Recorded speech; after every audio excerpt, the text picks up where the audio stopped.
Hey everyone! Today I want to share with you an incredibly intense and emotional story. It's a story about betrayal, about a mother's struggle to protect her daughter from the reckless actions of her own family. If you're looking for a story that will make you reflect, don't miss this. I promise, you won't be able to take your eyes off the screen. Late at night, in the cold hospital room, I, Lena, 39 years old, felt the sharp pain from my recent surgery. I had just undergone an emergency gallbladder removal. I couldn't believe I was in this situation. Just yesterday morning, I was healthy and fine. And now I was lying here, helpless and hopeless. But what hurt me the most wasn't the pain from the incision. It was the fear for my daughter, Emma. Emma is only 9 years old, but she's incredibly sensitive and scared. Ever since her father passed away in a car accident last year, she's been having nightmares and constantly worried that I would abandon her, just like what happened to her dad. And now, as I lay here in the hospital, unable to help her, I got a call that I will never forget. I had just closed my eyes, trying to get some sleep when my phone suddenly vibrated. When I looked at the screen, I saw Emma's name. A wave of anxiety surged through me, but I decided to answer. I couldn't let her feel abandoned again. Mom, I'm so scared. Emma's voice came through the phone, trembling with panic. What's wrong, sweetheart? I asked, my voice shaking as I tried to stay calm. I, I'm home alone, Mom. Grandma and Grandpa just left. They said I'm old enough to stay by myself, but I'm so scared. I don't know what to do. Emma cried uncontrollably through the phone. My heart stopped. Did I hear that right? My parents, who had promised to help me when I needed them the most, had left my daughter alone at home while I was in this weak state, unable to do anything. I couldn't believe it. Tina, you're overreacting, my dad, John, said on the phone. Emma isn't a little kid anymore. She can take care of herself. We'll be back in a couple of hours. A couple of hours? I nearly shouted, my voice choking with anger. She's only 9. Leaving a child that age alone at home is unacceptable. You need to come back right now. We're on our way to Peter's party. Don't make a big deal out of this, Lena. My mom, Carol, interrupted. I couldn't believe what I was hearing. While I was lying in the hospital, facing pain and fear, they were choosing to go to a party with no concern for my daughter. Fine, I said through the phone, my voice shaking with uncontrollable rage. I'll call Janet, our neighbor, to check on her. And when I'm out of the hospital tomorrow, you will never be allowed to see Emma alone again. She's overreacting, my mom scoffed. Michael wouldn't want his daughter to be this weak. I couldn't take it anymore.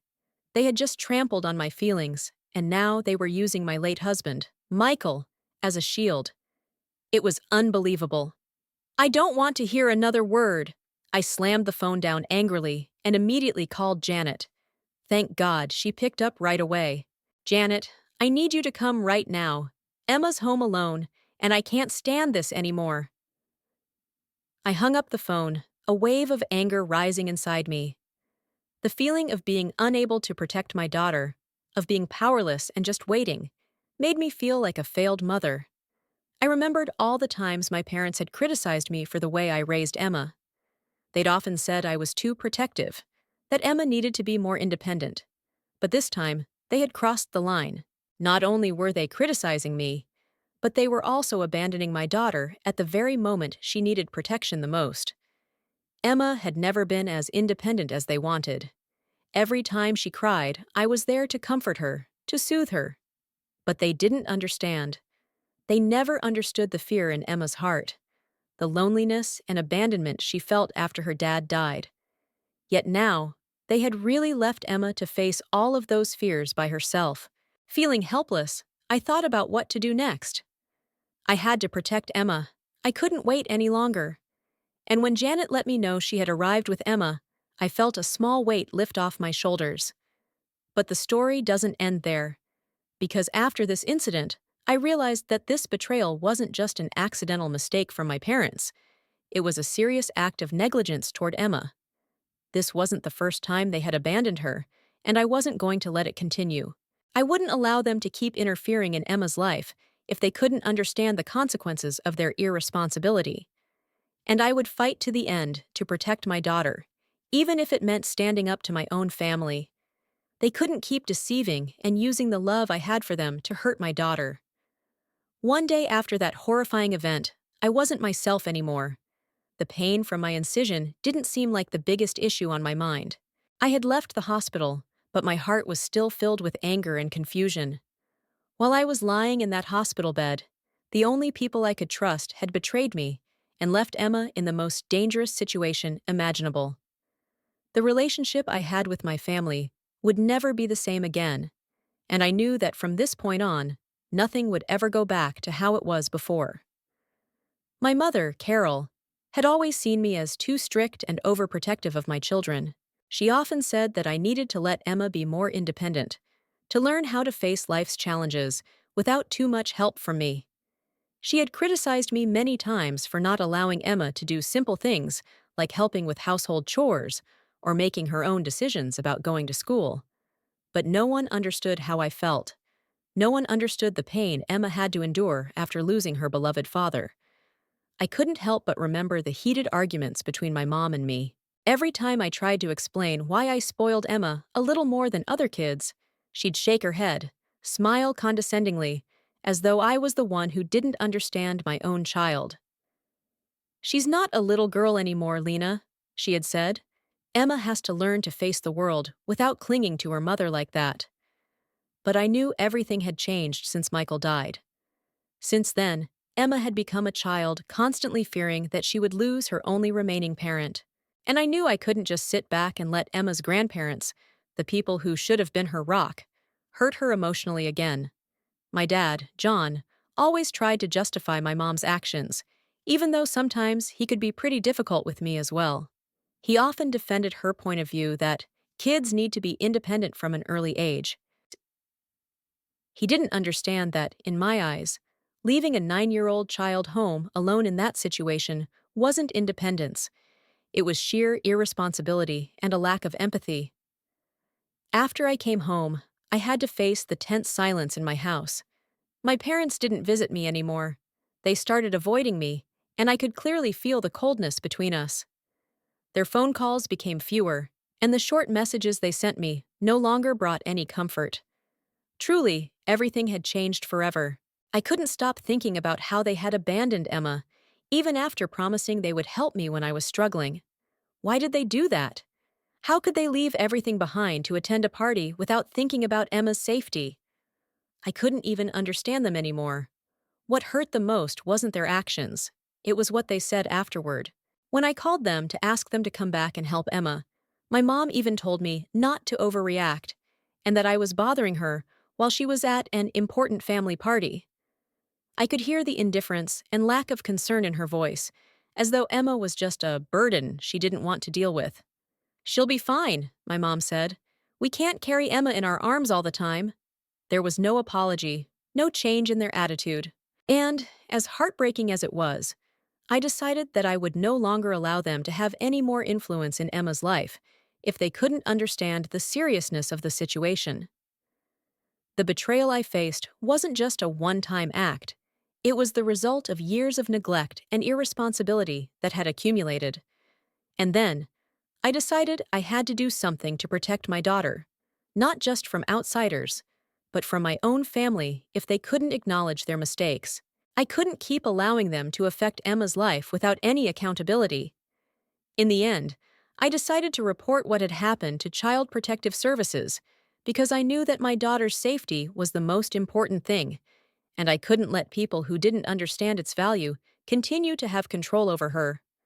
I felt an immense sense of emptiness as I looked back on everything. Family is supposed to be the ones who protect and care for us, but now, they had become the ones I had to fight to protect Emma from. They were both people I had once trusted completely. And now, I stood at a crossroads, making one of the hardest decisions of my life. But I knew I had to do it. I couldn't allow this irresponsible behavior to continue. Emma deserved to live in a safe environment, surrounded by people who truly loved and respected her. After facing the cold indifference and irresponsibility from my own family, I felt like I could no longer just sit back and wait.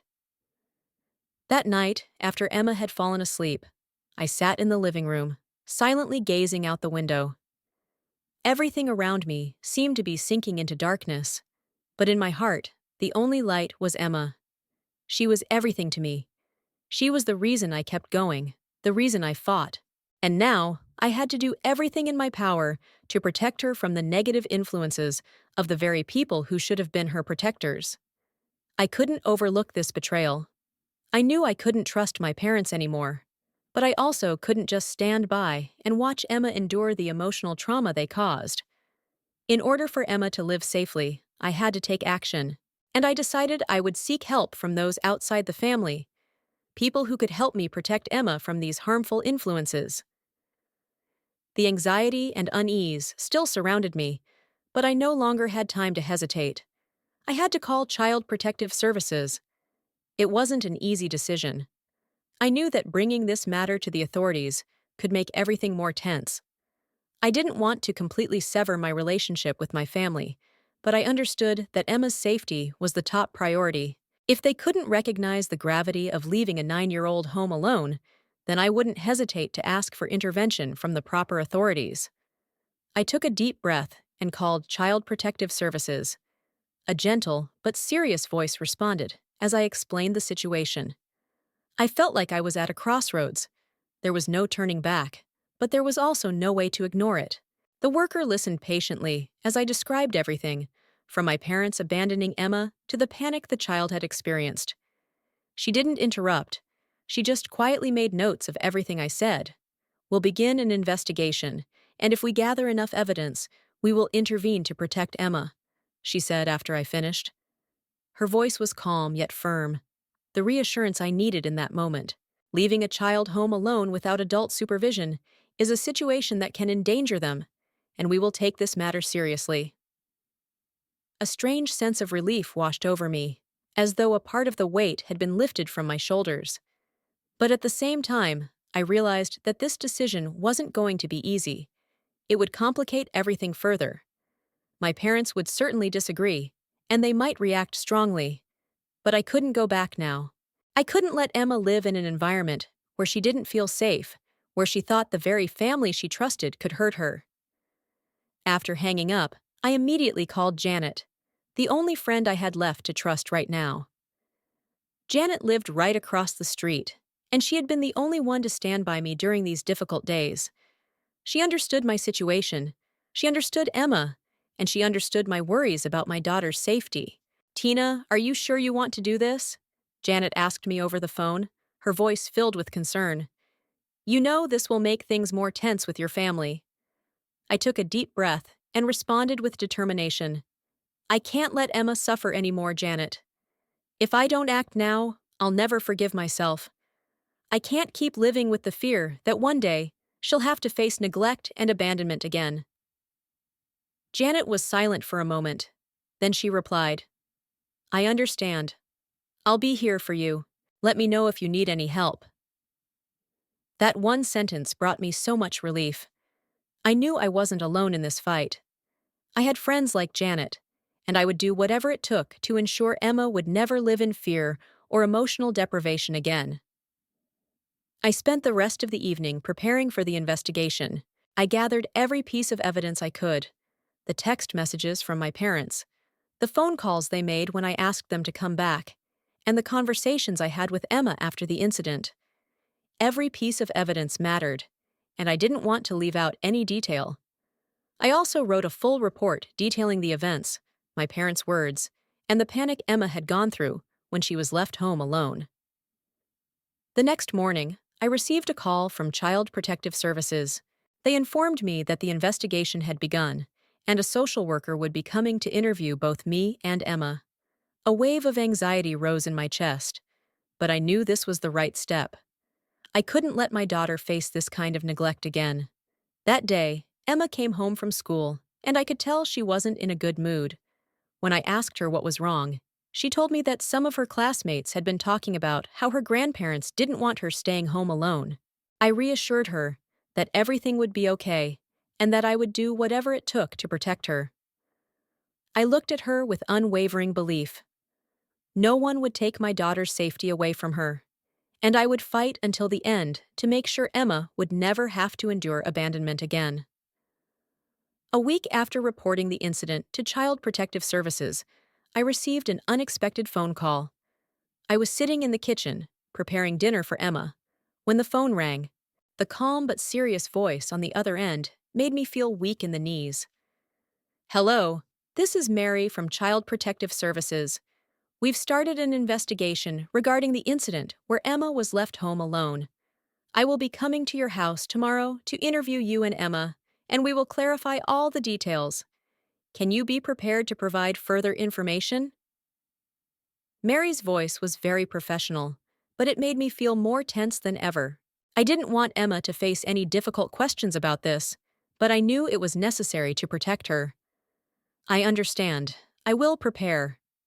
"Thank you," I replied, my voice slightly trembling. As soon as I hung up, a wave of worry washed over me. This wasn't just about my family's irresponsibility anymore. It was the beginning of a legal battle. I could feel the tension in the air. Emma and I would have to face questions about what had happened, and I knew my parents wouldn't let this slide easily. The next day, when Mary and another social worker arrived at my house, every second felt heavier than the last. They came in dressed in business attire, carrying tablets and a thick file. They weren't here to give advice. They were here to verify what I had reported. To me, this was no longer a family issue. It was a serious legal matter. "We need to clarify some details about the incident, Lena," Mary said after introducing the investigation process. "First, can you tell us about what happened that day? Can you describe exactly what occurred?" I had prepared myself to recount everything. I spoke about how my parents, Carol and John, had left Emma home alone while I was in the hospital after surgery. I told them how Emma had called me, her voice trembling and frantic, and how I could do nothing but call Janet for help. Mary took notes on everything I said, her eyes never leaving me. Even though I knew this was an official investigation, I couldn't help but feel like I was in the middle of a battleground. Each word I spoke was not just the truth, it was evidence. When it was Emma's turn, I led her into the living room, where Mary and the other social worker were waiting. Emma didn't say much, but she understood that I would always be by her side. The questions Mary asked made me feel like my daughter was bearing an enormous weight, but I couldn't let Emma feel that she was doing anything wrong. I encouraged her to tell the truth, because that was the most important thing. "Emma, can you tell her how you felt that day?" Mary asked, her tone gentle yet serious. I was really scared," Emma said in a small voice, her eyes filled with worry. "Mom, I was so scared. I didn't want to be home alone. But Grandma and Grandpa said I was old enough, so I didn't need to go anywhere." I looked at Emma, my heart clenching. Each word from her was like a knife stabbing into my chest.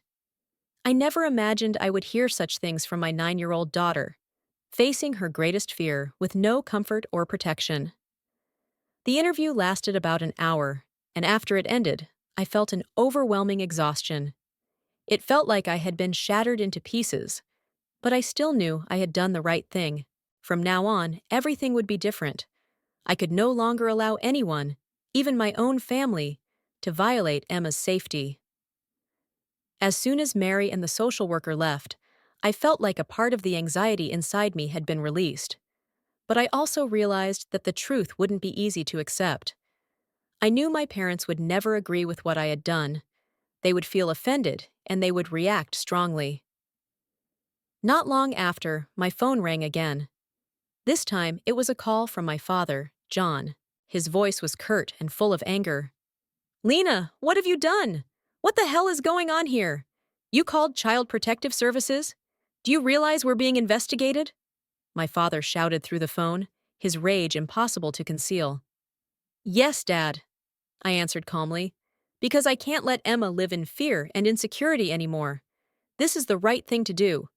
You may not understand, but I can't let my daughter continue to suffer like this." "Are you out of your mind?" he yelled. "This is our family. We have the right to do whatever we want with our granddaughter." "No, Dad," I said, my voice firm. "You don't have that right. You abandoned Emma, and I can't let that happen anymore." The call ended with threats and criticisms from my parents, but I no longer felt afraid. I had prepared myself to face any reaction, even if my family tried to turn everything around and blame me. But I had chosen to stand up for my daughter. Emma needed protection, and I would do everything to ensure her safety. As the investigation continued, I didn't know what would happen next, but I knew one thing for sure. I would not let anyone, not even family, harm Emma. The journey to protect my daughter had only just begun. A few days after the investigation, I felt exhausted to my core. I had been through an intense mental battle, but now, I knew I was standing at a crucial crossroads. It wasn't just about me and my parents anymore. It had turned into an all-out struggle, a legal battle that could change my daughter Emma's life. But nothing mattered more than Emma feeling safe and loved. And I knew, no matter how hard it got, I wouldn't back down. One morning, while I was preparing breakfast for Emma, I got an email from my lawyer. It was a notification about an important meeting. The email wasn't easy to read, but at least it gave me a sliver of hope. This meeting would be an opportunity for my family and me to sit down, find a solution, and maybe reach a final agreement. I can't say I wasn't nervous. On the contrary, I was so worried I couldn't stop thinking about the upcoming meeting. How could I face my parents after everything that had happened? Could I hold my ground without letting family emotions get in the way? And could they truly understand that I was doing all this for Emma's safety? When I walked into the meeting room with my lawyer and the others involved, the atmosphere was thick with tension. My parents sat across from me, their eyes cold and filled with resentment. My mom, Carol, kept her stern expression, while my dad, John, occasionally made angry remarks, trying to show his disapproval of what I was doing. Still, I was determined to stand my ground. I knew I was doing the right thing. "We don't agree with your approach," my mom started, her voice challenging. "You've gone too far. Our family is not the enemy. We're just trying to help Emma." "Help?" I replied, my voice steady but serious. "Fie! If you really wanted to help Emma, you wouldn't have abandoned her when she needed protection the most. I haven't gone too far. I've done everything for Emma, for her safety." My dad stayed silent for a moment, but his gaze was still full of criticism. Then he spoke up. "We just want Emma to be stronger, not weak. You can't protect her forever." "True, I can't protect her forever," I responded, my voice firmer than ever. "But at least I can protect her from the dangers that you and Mom caused. I can't let Emma suffer that abandonment again." The conversation continued with tension, and every word I said, no matter how small, carried undeniable weight. After over an hour of debate, we finally reached an agreement. My mom and dad would attend a grandparenting program where they'd learn how to care for and understand children today, instead of sticking to outdated methods they used on me.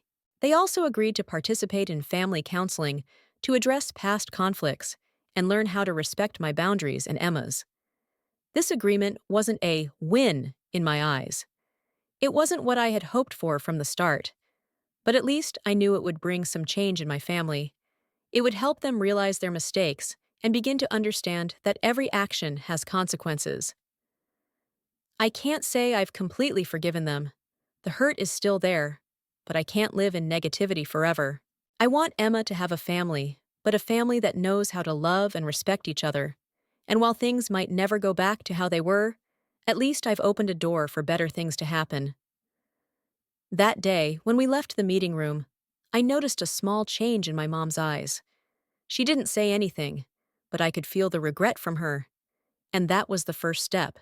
It was a sign that change could happen, even if it was difficult. As for Emma, she seemed to sense the shift in the atmosphere. When I got home, she ran straight into my arms, as if I was the only one who could keep her safe. The feeling of holding my daughter, knowing she was finally in a safe place, was the greatest comfort I could have asked for. It was what I needed most right then, knowing Emma wouldn't have to go through those moments of panic and fear anymore. In the months that followed, our lives slowly began to stabilize. While there were still tense moments between me and my family, I started to see positive changes. My mom gradually started to change her views on parenting, and my dad began to understand the importance of creating a safe environment for Emma. They still had a lot to learn, but I could feel their effort, and that was the most important thing. Emma and I no longer had to worry about being abandoned or hurt. And while things weren't perfect, I knew one thing for sure. We would always be there for each other, and I would do anything to protect Emma, because she deserves to be loved and cared for in a safe and happy environment. 3 months after that tense meeting, when I looked back on everything, I could clearly feel the shift in the family atmosphere. No more big arguments, no more harsh criticisms. It could be said that my family had started to heal, though not perfectly, but enough to create safer, healthier connections. These small steps had allowed Emma and me to find the peace we had longed for.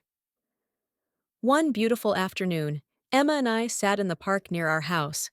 She was showing her grandparents how to use the tablet she had just received for her birthday. My parents, my mom in a light floral dress, and my dad laughing and joking with Emma, seemed to have learned how to enjoy time together without adding more tension. Although there was still much to improve, I could see the real effort they were putting in. Old conflicts were slowly being replaced by gentle conversations, smiles, and playful stories that we hadn't shared before. This filled me with a feeling that's hard to describe. Change wasn't easy, but I knew we had overcome some major challenges. Emma, after everything that had happened, still held on to her innocence, but now she could feel the peace in her home. She didn't fear calling me anymore, and she had started to trust the people around her once again. That was a change worth celebrating. We still kept in touch with Janet and other friends who had supported us throughout this journey. Janet had become an important part of our support network. She wasn't just a good neighbor, she was a great friend who was always there to listen and offer support when we needed it. One day, after coming back from the supermarket, I received a message from Elaine, my lawyer, who had helped me so much throughout this battle. She wrote, "Tina, I think you've done really well. Remember, protecting Emma is the most important thing, and you've done that courageously." Her words made me feel like a heavy burden had been lifted off my shoulders. Things were now much more stable than they had been before. While we hadn't completely erased every issue within the family, I could feel that a true reconciliation had started. One evening, as I sat beside Emma on the couch in the living room, we watched a funny cartoon together. Emma leaned her head on my shoulder, and I held her close. That moment, I truly felt the safety and love we had regained. "How do you feel, Emma?" I asked, gently brushing her hair. Emma looked up at me, her eyes shining with happiness. "I feel so much better, Mom," she smiled. "I feel loved and safe." That simple yet meaningful response made my heart lighter than ever before. I knew no matter how the world outside changed, at least within our family, Emma would always feel safe, loved, and supported. That was the greatest victory I could ever achieve in this life. Our lives went on, but I knew that no matter what happened, I would never abandon her. And I hoped that my family, though still facing challenges ahead, would continue to grow stronger, learning to listen and truly love each other. Emma could smile again, and so could I. Because in the end, we had overcome the challenges and found a fuller life, a family more united, imperfect, but filled with love. That was the happy ending I had hoped for. Thank you all for following my story until the end. It has been a long, challenging, and emotional journey, but in the end, everything turned out well. I hope this story will inspire those who are facing difficulties in life, that no matter how tough the challenges may be, love and protection for family will always be the most important thing. If you found this story meaningful and want to continue joining me on my upcoming journeys, don't forget to hit subscribe to my channel so you won't miss any videos. I will continue sharing stories of resilience, love, and hope, and I look forward to your support. Please like, share, and leave your thoughts in the comments below. I'd love to hear your reflections and feelings. Thank you once again, and I look forward to seeing you in my next videos.